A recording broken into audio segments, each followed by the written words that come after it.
నమస్కారం. నేను అన్నమయ్య జిల్లా రాయచోటి నుంచి జాతీయ బీసీ సంక్షేమ సంఘం అధ్యక్షురాలను డివిటి పద్మా యాదవ్ మాట్లాడుతున్నాను. గౌరవనీయులైనటువంటి ముఖ్యమంత్రి వర్యులు, బీసీల శ్రేయోభిలాషి, మహిళా పక్షపాతి అయినటువంటి నారా చంద్రబాబు నాయుడు గారికి, అలాగే డిప్యూటీ సీఎం పవన్ కళ్యాణ్ గారికి, విద్యా ఐటీ శాఖ మంత్రి లోకేష్ బాబు గారికి, అలాగే మా రాయచోటి ఎమ్మెల్యే రాంప్రసాద్ రెడ్డి గారికి మరియు పీసీ మంత్రులకు నమస్కారాలు తెలియజేస్తున్నాను. ముఖ్యంగా ఈరోజు ప్రెస్ మీట్ పెట్టడానికి ప్రధాన కారణం ఏమిటంటే, ఈ అన్నమయ్య జిల్లాలో రాజకీయంగా బీసీలకు ఎటువంటి ప్రాముఖ్యత, అభివృద్ధి కనిపించలేదు.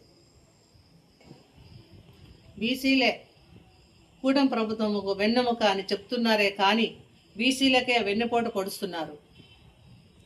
ముఖ్యంగా బీసీలకు జరుగుతున్న అన్యాయాన్ని గుర్తించాలని ఈ ప్రభుత్వాన్ని మేము కోరుతున్నాము. బీసీల పైన జరుగుతున్నటువంటి దాడులను ఆపేందుకు బీసీ రక్షణ చట్టం తేవాలని బీసీ సంఘం నుంచి మేము కోరుచున్నాము. బీసీలను గుర్తించి రాజకీయంగా వారికి ఉన్నతమైనటువంటి పదవులు ఇచ్చి వారిని రాజకీయంగా బలోపేతం చేయాలి. అప్పుడే బీసీలకు న్యాయం జరుగుతుంది.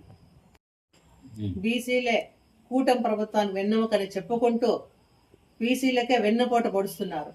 చిన్న చితక పదవులు బీసీలకు ఇచ్చి ఉన్నతమైన పదవులను అగ్రకులాల వారికి ఇవ్వడము ఎంత మాత్రం న్యాయం? బీసీ వర్గాల పైన జరుగుతున్నటువంటి దాడులు, దౌర్జన్యాలు, వేధింపులు, ఈ అన్యాయం పైన న్యాయం జరపమని అధికారుల దగ్గరికి వెళితే వారు న్యాయం చేయకపోగా బీసీల పట్ల చిన్నచూపు, నిర్లక్ష్య వైఖరి జరుగుతూ ఉంది. అది పోవాలంటే ఖచ్చితంగా రాజకీయంగా బలమైన బీసీ నాయకులే ఉండాలి. అప్పుడే బీసీలకు న్యాయం జరుగుతుంది. అన్నమయ్య జిల్లాలో ఇప్పటి వరకు కూటమి ప్రభుత్వం చేసినటువంటి అగ్రకులాలపైన కురిపించినటువంటి వరాల జల్లులు ఆపి ఇకనైనా ఉన్నటువంటి నామినేటెడ్ పదవులు, పార్టీ పదవులను బీసీలకు మాత్రమే కేటాయించాలని అన్నమయ్య జిల్లా రాయచోటు నుంచి బీసీ సంఘం తరఫున మేము కోరుచున్నాము.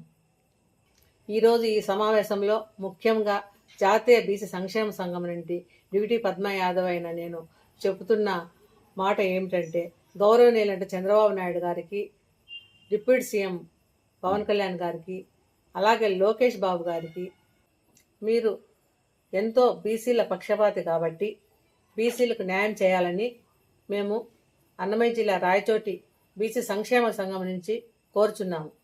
ఇట్లు డివిటి పద్మా యాదవ్, రాయచోటి, అన్నమయ్య జిల్లా జాతీయ బీసీ సంక్షేమ సంఘం అధ్యక్షురాలు.